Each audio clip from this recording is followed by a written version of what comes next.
नमस्कार, आप देख रहे हैं आज का एजेंडा। मैं हूं आंचल गुलाटी गुंबर। अगले आधे घंटे में हम नजर डालेंगे उन तमाम बड़ी खबरों पर जो दिन भर में होंगी डेवलप और डालेंगी आप पर असर।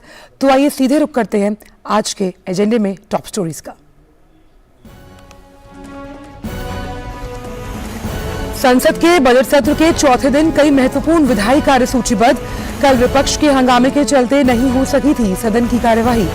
सरकार का विपक्ष पर हमला, कहा कोई मुद्दा नहीं होने के कारण चर्चा से भाग रहा है विपक्ष।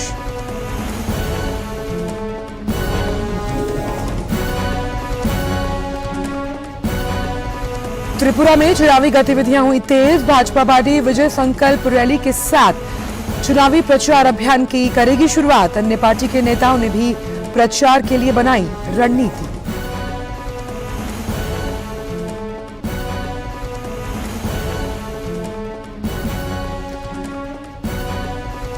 जोधपुर में जारी G20 रोजगार कार्य समूह की बैठक आज दूसरा दिन। स्किल की कमी, अधिशेष और असमानता पर वैश्विक रुझानों को लेकर हुई चर्चा।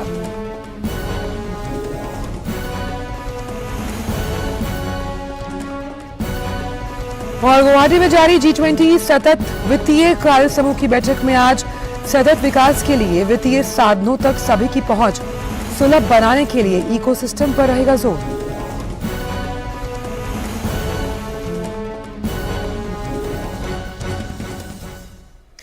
तो आज के दिन में सबसे पहले बात करते हैं संसद के बजट सत्र की, जिसका आज चौथा दिन है। दोनों सदनों में आज कई महत्वपूर्ण विधायी कार्य सूचीबद्ध हैं। लोकसभा में आज राष्ट्रपति के अभिभाषण पर धन्यवाद प्रस्ताव पर चर्चा शामिल है। लोकसभा में आज विद्यालयों में संस्कृत भाषा का अनिवार्य शिक्षण विधेयक 2019 को पुनर्स्थापित करने का प्रस्ताव पेश होगा।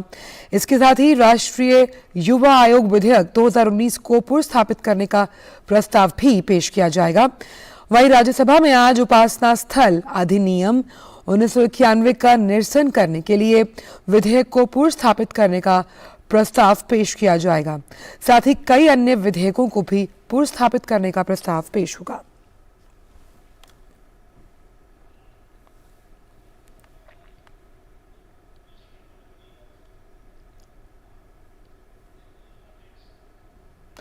वहीं इससे पहले कल संसद के दोनों सदनों में विपक्ष ने जमकर हंगामा किया। शोर शराबे के कारण दोनों ही सदनों की कार्यवाही बाधित हुई। राष्ट्रपति के अभिभाषण पर प्रस्तावित चर्चा भी शुरू न हो पाई। लोकसभा और राज्यसभा के संयुक्त अधिवेशन में राष्ट्रपति के अभिभाषण पर दोनों सदनों में चर्चा के लिए 3 दिन का समय आवंटित किया गया है, लेकिन हंगामे के कारण पहले ही दिन ना तो सांसद इस महत्वपूर्ण विषय पर अपनी बात सदन में रख पाए, ना ही प्रश्नकाल और शून्यकाल चल पाया।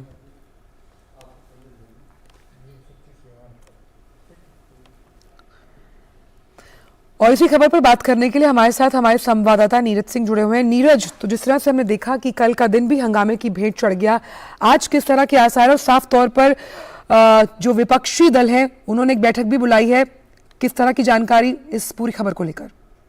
देखिए, बिल्कुल आज का दिन आंचल महत्वपूर्ण है और जो प्राइवेट मेंबर बिल हैं वो दोनों ही सदनों में पेश किए जाएंगे। और इस लिहाज से अगर हम ये कहें कि विपक्ष को एक सकारात्मक जो रुख है वो अपनाना चाहिए। जो हंगामा जिस तरह का देखने को मिल रहा है दोनों सदनों में, वो आज कम से कम देखने को नहीं मिलना चाहिए, क्योंकि जो विपक्ष की अगर हम बात करते हैं तो विपक्ष को भी तमाम उन सांसदों का सम्मान करना चाहिए जो अपने प्राइवेट मेंबर बिल लेकर दोनों ही सदनों में आते हैं, क्योंकि अलग अलग जो सांसद होते हैं काफ़ी सारे महत्वपूर्ण जो प्राइवेट बिल हैं उनको लेकर दोनों ही सदनों में पेश करते हैं। तो उस लिहाज से देखें तो कम से कम एक सकारात्मक जो रवैया है वो विपक्ष को अपनाना चाहिए, ताकि जो सांसद अपने अपने इश्यूज़ को उठाना चाहते हैं वो अपने इश्यूज़ को उठा पाएँ, क्योंकि बहुत सारे सांसद नए सांसद होते हैं और जिनके लिए कह सकते हैं कि काफ़ी महत्वपूर्ण होता है सत्र, क्योंकि उनकी अपनी क्षेत्रों की समस्याएं होती हैं, वो अपने इश्यूज़ को डिस्कस करना चाहते हैं सदन के अंदर। लेकिन विपक्ष जिस तरह का हंगामा करता है वो कह सकते हैं कि लोकतंत्र के लिए ठीक नहीं है। और ख़ास तौर से अगर आपने देखा होगा कि राष्ट्रपति के अभिभाषण पर जो धन्यवाद प्रस्ताव है उस पर जो चर्चा हो रही है, और ऐसा पहली बार देखने को मिला है कि जो विपक्ष के द्वारा उस धन्यवाद प्रस्ताव पर जो चर्चा है वो नहीं होने दी जा रही। और आपको मालूम है कि पहला धन्यवाद प्रस्ताव है राष्ट्रपति महोदय का, जब नई राष्ट्रपति बनी है और पहली बार उन्होंने अभिभाषण दिया है और उस पर धन्यवाद प्रस्ताव पर जो चर्चा है वो प्रस्तावित है। तो कम से कम विपक्ष को एक सकारात्मक रुख अपनाना चाहिए, क्योंकि जब ऑल पार्टी बैठक होती है तो विपक्ष ये कहता है कि वो सरकार के साथ सहयोग करने को तैयार है, सरकार के साथ जो भी तमाम इश्यूज हैं उन पर वो पूरी तरीके से सकारात्मक जो रवैया है वो अपनाएगा। लेकिन जब सदन की कार्रवाई शुरू होती है तो विपक्ष हंगामा कर देता है, और आपने देखा भी होगा कि कल किस तरह से एक निजी कंपनी को लेकर विपक्ष ने हंगामा शुरू किया, जबकि राष्ट्रपति के अभिभाषण पर जब धन्यवाद प्रस्ताव पर चर्चा होती है तो इस तरह के जो इश्यूज हैं वो नहीं उठाए जा सकते। और राष्ट्रपति के धन्यवाद प्रस्ताव पर चर्चा के दौरान जिन जिन इश्यूज पर राष्ट्रपति अपना अभिभाषण देती हैं, देश के अंदर और देश के बाहर भारत सरकार की किस तरह की नीतियां होंगी, उन पर वो अपनी बात रख सकते हैं। लेकिन विपक्ष उन इश्यूज को कह सकते हैं कि नहीं उठा रहा है, लेकिन बाहर के जो इशू हैं उन्हें उठाकर दोनों ही सदनों को डिस्टर्बेंस पैदा कर रहा है, दोनों ही सदनों को स्थगित करा रहा है।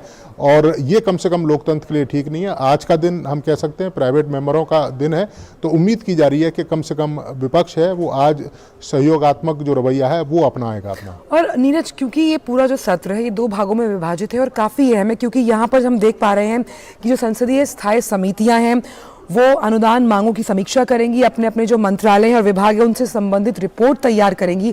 तो इस लिहाज से इस सत्र की महत्वता बेहद ज़्यादा है। देखिए, बिल्कुल महत्ता है, और बजट सत्र इसको बोलते हैं। निश्चित तौर पर अलग अलग जो अनुदान मांगे हैं उन पर चर्चा होगी, उनको पास कराया जाएगा। पूरा जो देश की जो वित्तीय स्थिति है वो इस सत्र पर कह सकते हैं कि निर्भर करती है, और यही कारण है कि सत्ता पक्ष लगातार इस बात का जिक्र कर रहा है विपक्ष से कि वो जिन इश्यूज़ पर चर्चा कराना चाहता है उन इश्यूज़ को हम सत्ता पक्ष है वो सदन दोनों ही सदनों में चर्चा कराने को तैयार है।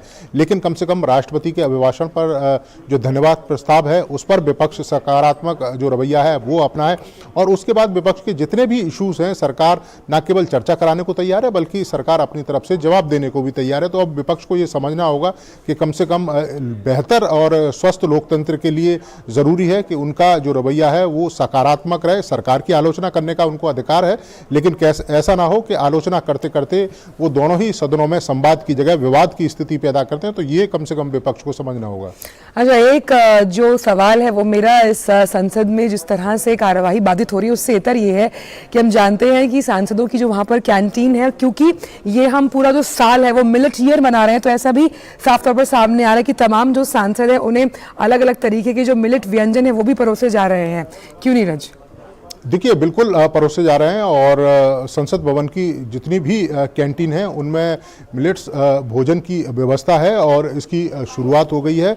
और जो भी सदस्य संसद परिसर के अंदर है, सांसदों की बात करें, इसके अलावा तमाम पत्रकार हैं, सुरक्षा से जुड़े हुए तमाम जो लोग हैं, उनके लिए जो मिलेट्स की सुविधा है कैंटीनों के अंदर वो उपलब्ध हो गई है। वो जा सकते हैं और खा सकते हैं। और इस बार हम अंतर्राष्ट्रीय मिलेट्स ईयर भी बना रहे हैं, तो कह सकते हैं कि इसकी एक बेहतर शुरुआत संसद से दिखाई दे रही है, और तमाम जो लोग हैं उसका लुत्फ भी उठा सकते हैं। बिल्कुल, तो स्वस्थ खाना खाएंगे तो स्वस्थ चर्चा में भी भाग ले पाएगा विपक्ष। बहुत बहुत शुक्रिया नीरज इन तमाम जानकारियों को हमसे साझा करने के लिए। आपसे आगे भी इस पर अपडेट्स लेते रहेंगे। और अब बात करते हैं त्रिपुरा विधानसभा चुनाव की, जिसका ऐलान होते ही सभी राजनीतिक पार्टियां प्रचार प्रसार में जुट गई। भाजपा अध्यक्ष जगत प्रकाश नड्डा आज राज्य में विजय संकल्प रैली के साथ चुनावी प्रचार अभियान की शुरुआत करेंगे। जेपी नड्डा आज अमरपुर और कुमारघाट में विजय संकल्प रैली को संबोधित करेंगे। त्रिपुरा की 60 सदस्यीय विधानसभा के लिए 16 फरवरी को मतदान होना है। बीजेपी ने 55 सीटों पर अपने उम्मीदवार उतारे हैं और 5 सीटें सहयोगी IPFT के लिए छोड़ी हैं।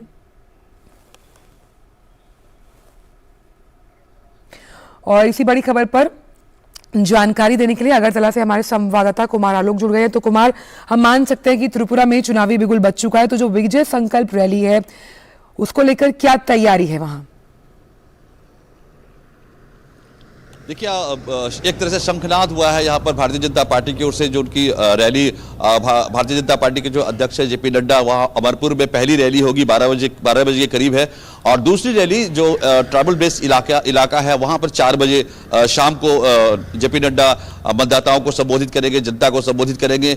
इसके अलावा जो बीजेपी के शीर्ष नेता है, चाहे वो असम के मुख्यमंत्री हैं, चाहे लॉकेट चैटर्जी जो सांसद हैं बंगाल से, इसके अलावा मिथुन चक्रवर्ती जो अभिनेता हैं, उनका भी आज प्रोग्राम है। इसके अलावा मानिक शाह जो मुख्यमंत्री हैं त्रिपुरा के, उनका भी आज सघन चुनावी अभियान है। और खासकर हम देख रहे हैं कि जो राजनेता हैं वो जनसभा करने के साथ साथ डोर टू डोर कैंपेन भी कर रहे हैं। और ऐसा कहा भी जा रहा है कि आने वाले दिनों में गृह मंत्री भी यहां पर जनसभा को संबोधित करेंगे, प्रधानमंत्री यहां जनसभा को संबोधित करेंगे, और गृह मंत्री के बारे में कहा जा रहा है कि गृह मंत्री डोर टू डोर कैंपेन भी करेंगे। तो आने जैसे जैसे चुनावी तपिश बढ़ती जाएगी, जो राजनेता है विभिन्न दलों के वो यहां पर प्रचार करने आएंगे, और एक पूरा समा जो है वहां पर नॉर्थ ईस्ट के स्टेट में देखा जा सकता है कि किस तरीके से चुनावी तपिश लोगों के ऊपर चढ़ी हुई है। दूसरी अगर हम पॉलिटिकली अगर हम बात करें तो भारतीय जनता पार्टी ने 55 सीटों पर अपने उम्मीदवार खड़े किए हैं। 5 सीटें जो आईपीएफटी है, जो ट्राइबल बेस्ड पार्टी है, वो 5 सीटों पर लड़ेंगे। कुल 60 सीटों में से हम कहें कि आश्चर्यजनक जो एक समझौता हुआ है, गठबंधन हुआ है, वो कांग्रेस और लेफ्ट के अंदर हुआ है। आप समझ सकते हैं कि 1952 से जो भी चुनाव हुआ है 2018 तक कांग्रेस मुख्य प्रतिद्वंदी पार्टी रही है सीपीएम की, खासकर कम्युनिस्ट पार्टी की, और ये अचानक ये गठबंधन किया गया है भारतीय जनता पार्टी को घेरने के लिए। इसके अलावा जो प्रद्युम्न बर्मन है, जो आदिवासी समाज में अच्छी पैठ रखते हैं, वो भी 40 से 42 सीटों पर वो चुनाव लड़ रहे हैं। तो देखना होगा कि आने वाले दिनों में जैसे जैसे चुनाव की तारीख नजदीक आती जाएगी कि यहाँ पर जो माहौल है बिल्कुल चुनावी हो गया है, और जनता जो है वो भी काफी पार्टिसिपेट कर रही है, जो जनसभा को राजनेता संबोधित कर रहे हैं। आलोक, लेकिन त्रिपुरा की अगर हम बात करें खास तौर पर, तो सबसे ज्यादा जो उम्मीदवार हैं वो भाजपा ने उतारे हैं चुनावी मैदान में। वहीं माकपा और कांग्रेस साथ मिलकर चुनाव लड़ेंगे। कितना दिलचस्प आप मुकाबला समझ पा रहे हैं कि त्रिकोणीय लगता है आपको? देखिए, अगर हम लेफ्ट फ्रंट की हम बात करें तो आप देखिए बंगाल में उन्होंने 42 वर्षों तक राज किया था, लेकिन उसके बाद जब ममता बनर्जी ने लेफ्ट को वहां से हटाया या लेफ्ट को पराजित किया, तो उसके बाद लेफ्ट और कांग्रेस जो इसके पिछले वाले विधानसभा जो चुनाव हुआ था 2016 में, तो वो दोनों एक साथ एक प्लेटफॉर्म पे आ गए। उसमें हुआ क्या कि लेफ्ट का जो जनाधार था वो लेफ्ट बड़ी पार्टी हुआ करती थी कांग्रेस से, लेकिन उस चुनाव में कांग्रेस को तो फायदा हो गया, लेकिन लेफ्ट को बुरी तरह हार का सामना करना पड़ा। तो एक प्रयोग यहां पर त्रिपुरा में करने की कोशिश की गई है लेफ्ट पार्टी और कांग्रेस के बीच। अब ये देखना होगा, चुनावी परिणाम ही बताएगा कि कितना वो टक्कर दे पाते हैं भारतीय जनता पार्टी को, जो हाल के दिनों में 5 वर्षों में काफी मजबूत हुई है। यहां पर आप समझ सकते हैं कि जिस पार्टी का 2013 में एक भी सीट नहीं था और वो 2018 में प्रचंड बहुमत के साथ सत्ता में आई, और एक तरह से लुकिस्ट जो पॉलिसी रही है भारतीय जनता पार्टी की, उसको लुक एक्ट में बदला है। और यही नहीं, आप त्रिपुरा देखें, आप अरुणाचल देखें, आप मेघालय देखें, आप मणिपुर देखें, भारतीय जनता पार्टी अकेले सत्ता में तो नहीं है इन राज्यों में, लेकिन गठबंधन की सरकार में मजबूत गठबंधन के रूप में वहां पर शामिल है। तो ये 2014 के बाद भारतीय जनता पार्टी ने इस एरिया में, नॉर्थ ईस्ट एरिया में अपनी जबरदस्त पकड़ बनाई है। और यही आप देखें कि मेघालय में अकेले चुनाव लड़ने जा रही है भारतीय जनता पार्टी, जो गठबंधन का हिस्सा थी। तो ये भारतीय जनता पार्टी का जो आत्मबल है, खासकर हम देखें नॉर्थ ईस्ट एरियाज में, तो वो काफी बढ़ा हुआ है। और अब देखना होगा कि वो तो 2 तारीख को पता चलेगा जब चुनाव परिणाम आएंगे 3 स्टेट्स के, और उसमें त्रिपुरा भी शामिल है, तो वो उसमें पता चलेगा कि भारतीय जनता पार्टी ने कितना 2018 से भी अच्छा परफॉर्मेंस किया। ये देखने वाली बात होगी। बिल्कुल, तो त्रिपुरा की जो चुनावी गतिविधियां हैं, हम कह सकते हैं उसकी शुरुआत हो चुकी है, लेकिन ऊंट किस करवट बैठेगा ये कुछ दिनों बाद पता लगेगा। बहुत बहुत शुक्रिया कुमार आलोक इन तमाम जानकारियों को हमसे साझा करने के लिए। तो ये तो खबर थी त्रिपुरा से, लेकिन आइए अब आपको लिए चलते हैं जोधपुर और बात करते हैं G20 के पहले रोजगार कार्य समूह की 3 दिवसीय बैठक की, जिसका आज दूसरा दिन है। बैठक के पहले दिन वैश्विक कौशल और योग्यता के लिए सामंजस्य के लिए रणनीतियों की खोज और सामान्य कौशल वर्गीकरण के लिए एक रूपरेखा विकसित करने पर ध्यान देने के साथ एक पैनल चर्चा का आयोजन किया गया। बैठक के दौरान कौशल की कमी को दूर करने के साधनों पर विचार विमर्श किया गया। वैश्विक कौशल के परिदृश्य को बनाने की आवश्यकता, उसे सामंजस्यपूर्ण और समावेशी बनाने पर जोर दिया गया।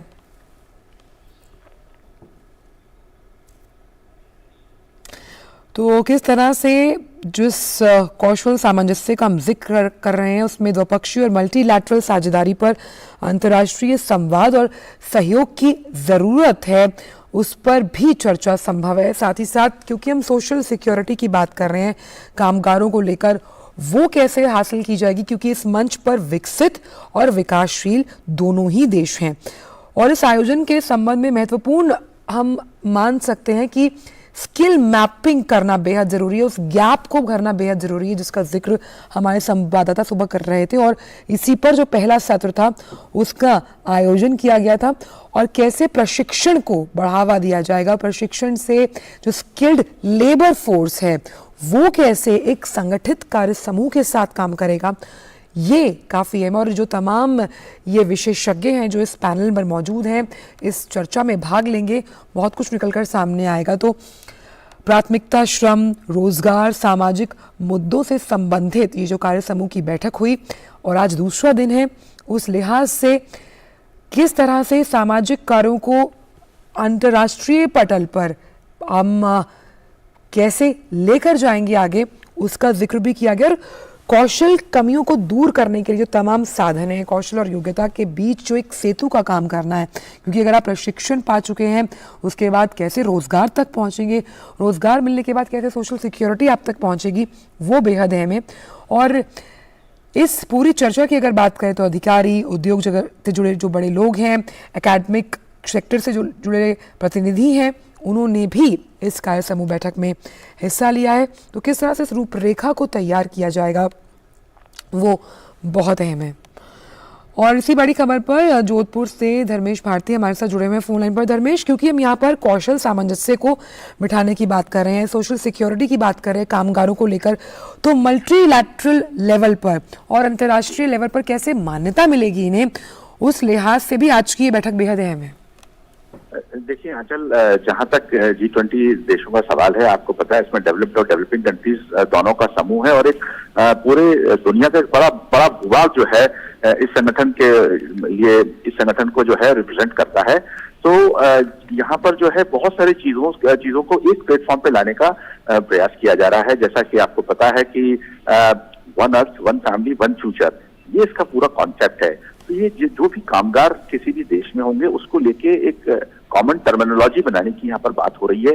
और वो कॉमन टर्मिनोलॉजी बनाने के पीछे जो उद्देश्य है वो यही है कि जैसा आप जानते हैं कि कुछ देश जो है वो बहुत युवा हैं, कुछ देश जो है युवा इस दृष्टि से कि जो जनसंख्या है उनमें काफी युवाओं का जो प्रतिशत है वो अधिक है।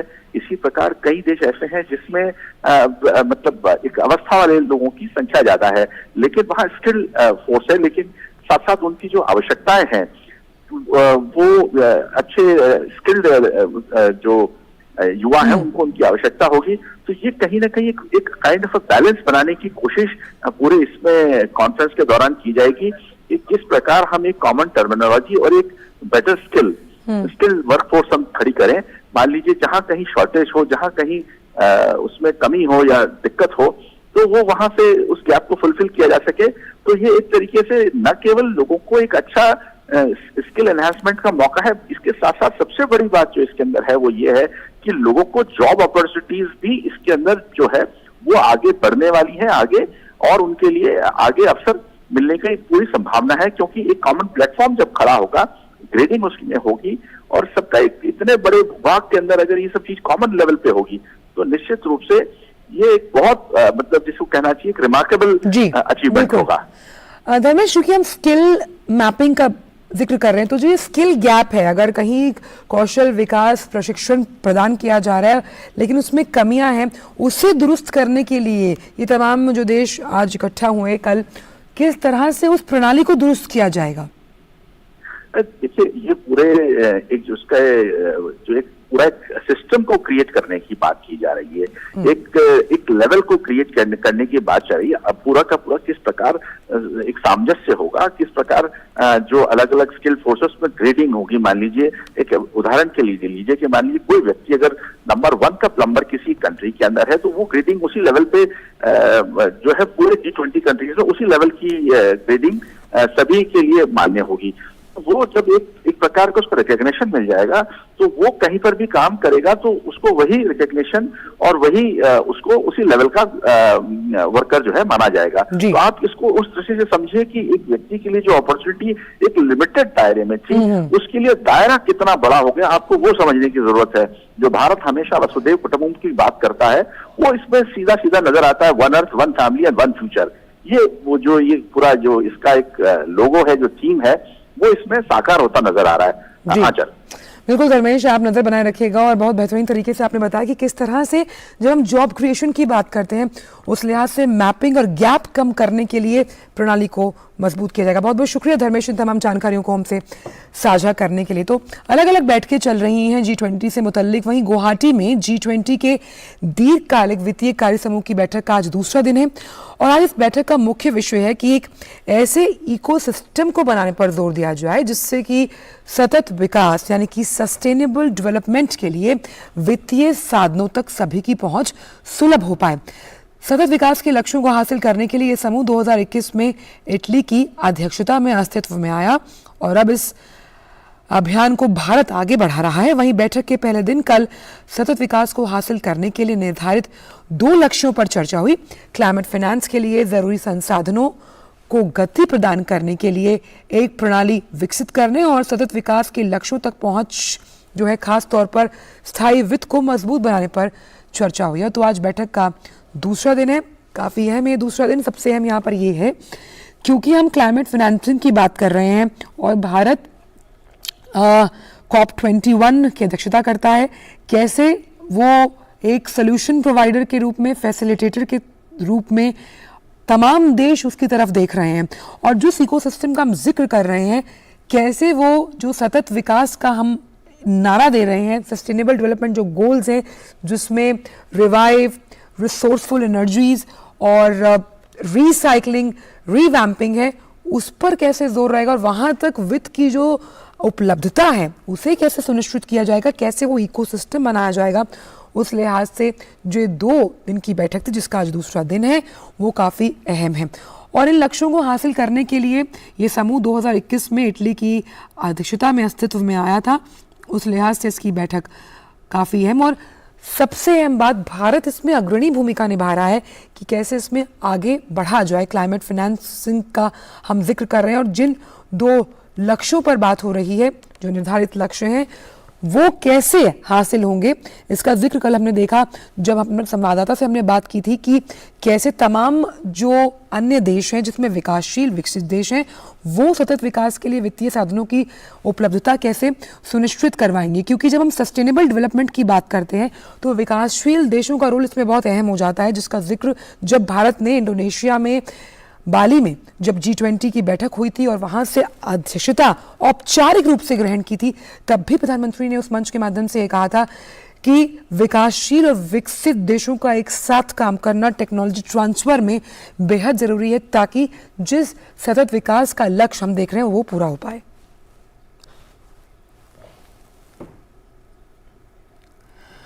तो फिलहाल आज के एजेंडे में बस इतना ही। आपसे हम मुलाकात होगी सोमवार को, तब तक के लिए हमें दीजिए इजाजत। नमस्कार।